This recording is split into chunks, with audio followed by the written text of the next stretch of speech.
ថ្ងៃនេះអសត់ធម្មជាតិរន្ទេពីសូមចែកម្លែកនៅចំណេះដឹងតកតងទៅនឹងដើមរំចេកឬក៏បងប្អូនខ្លះស្គាល់ថាវល្លិរំចេកវល្លិផ្ការំចេកបងប្អូនហ្នឹងហើយវល្លិរំចេកឬក៏ផ្កាវល្លិដើមផ្ការំចេកនេះវាមានលក្ខណៈសម្បត្តិជាច្រើនតកតងទៅនឹងអសត់ទាំងផ្កាទាំងដើមឬក៏ឫសរបស់វាអញ្ចឹងបងប្អូនដើម្បីស្គាល់នៅដើមឈើនេះកាន់តែច្បាស់បងប្អូនទៅសម្លឹងមើលទៅពិនិត្យមើលទាំងអស់គ្នាដូចតទៅអញ្ចឹងដើមរំចេកឬក៏វល្លិរំចេកហ្នឹងវាប្រភេទដើមឈើព្រៃបងប្អូនហើយវាមានបន្លាអញ្ចឹងដូចខ្នាយមន់អញ្ចឹងឯងយើងមើលទៅដើមរបស់វាគឺមានបន្លាកាលណាយើងកាន់មិនស្រួលវាអាចមុតដៃយើងហើយស្លឹករបស់វារាងទៅវែងរាងវែងអញ្ចឹងហើយផ្ការបស់វាគឺមានក្លិនក្រអូបមែនតើបើសិនជាបងប្អូនធ្លាប់បានហិតនៅផ្ការំចេកហ្នឹងច្បាស់ជាដឹងពីក្លិនរបស់វាហើយមានក្លិនក្រអូបពេលដែលយើងហិតយើងស្រូបទៅវាហាក់ដូចជាថាមានកម្លាំងអញ្ចឹងដែរហ្នឹងហើយផ្ការបស់វាហ្នឹងវាជួយបំបត្តិនៅអាការៈដែលយើងមានបញ្ហាតានតឹងមាន stress អីតានតឹងតាមផ្លូវចិត្តអីពេលដែលយើងបានហិតផ្ការំចេកទៅក៏មានអារម្មណ៍ថាធូរស្រាលអំពីភាពតានតឹងតាមផ្លូវចិត្តហ្នឹងបងប្អូនហ្នឹងហើយដើមផ្ការំចេកនេះច្រើនតែដុះនៅតាមតំបន់ដីខ្សាច់ដីព្រៃដីខ្សាច់អញ្ចឹងទៅឬក៏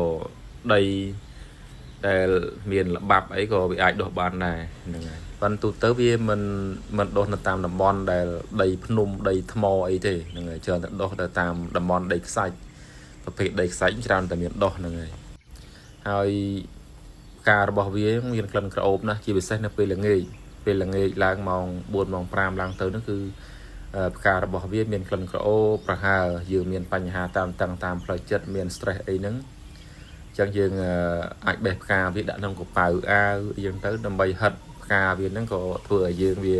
មានអារម្មណ៍ថាធូរស្រាលអំពីភាពតានតឹងនៅតាមផ្លូវចិត្តរបស់យើងហើយជាពិសេសផ្ការបស់វាប៉ះសិនបើបងប្អូនមានបញ្ហាអាការៈដេកមិនលក់មានបញ្ហាការៈដេកមិនលក់ទទួលទានដំណេកមិនលក់ហ្នឹងបងប្អូនអាចយកផ្ការំចេកហ្នឹងយកមកហាលស្ងួតទៅហើយកិនវាជាម្សៅអីម៉ត់ណាកិនជាម្សៅអីម៉ត់ទៅបងប្អូនយកវាមកសម្រាប់ឆុងទឹកទទួលទានដែលឆុងទឹកក្តៅអ៊ុនទៅហើយដាក់ផ្ការំចេកហ្នឹងមួយស្ពាកាហ្វេទៅទឹកមួយកែវទៅឆុងវាហូបមុនយើងសម្រានពេលយប់ចឹងវាជួយឲ្យយើងទទួលទានដំណេកដេកលក់ស្រួលហ្នឹងហើយដេកលក់ស្រួលកាត់បន្ថយនៅភាពតានតឹងតាមផ្លូវចិត្តបញ្ហា stress អីហ្នឹងជាដើមហ្នឹងហើយអាហ្នឹងសម្រាប់ផ្កាវាមានគុណសម្បត្តិចឹងឯងទី1វាក្រអូបទី2ក៏វាជួយបំបត្តិនៅភាពតានតឹងតាមផ្លូវចិត្តយើងហ្នឹងហើយទី3ប្រសិនបើយើងគេងមិនលក់ដេកមិនលក់ក៏យើងអាចយកផ្កាវាទៅសម្ងួតទៅហើយកិនជាម្សៅសម្រាប់ឆុងទឹកហូបទទួលទានដាក់ទឹកមួយកែវទៅផ្ការំចេកហ្នឹងមួយស្ពាកាហ្វេទៅទទួលទានទៅការដែលយើងទទួលទាននៅផ្ការំចេកហ្នឹងម្សៅផ្ការំចេកហ្នឹងធ្វើឲ្យយើងគេងលក់ស្រួលហ្នឹង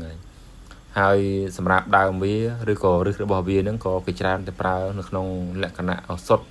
ជាថ្នាំសរសៃប៉ុន្តែទូទៅគេច្រើនតែយកទៅផ្សំជាមួយនឹងរុក្ខជាតិផ្សេងទៀតចឹងណាបងប្អូន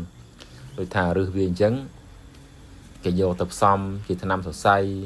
ជាថ្នាំកូនខ្ចីបងប្អូនទើបតែសម្រាលកូនហើយអីជាដើមអញ្ចឹងទៅគេផ្សំធ្វើជាថ្នាំសរសៃនឹងមានដើមរំចេកទៅមានកវ៉ាន់មានជើងចាបមានខ្ទុំអីជាដើមអញ្ចឹងណានឹងសម្រាប់ជាប្រភេទថ្នាំសរសៃឬក៏មានបញ្ហាទោះសរសៃអីជាដើមអញ្ចឹងទៅគេផ្សំដើមរំចេកឬក៏ឫសរំចេកហ្នឹង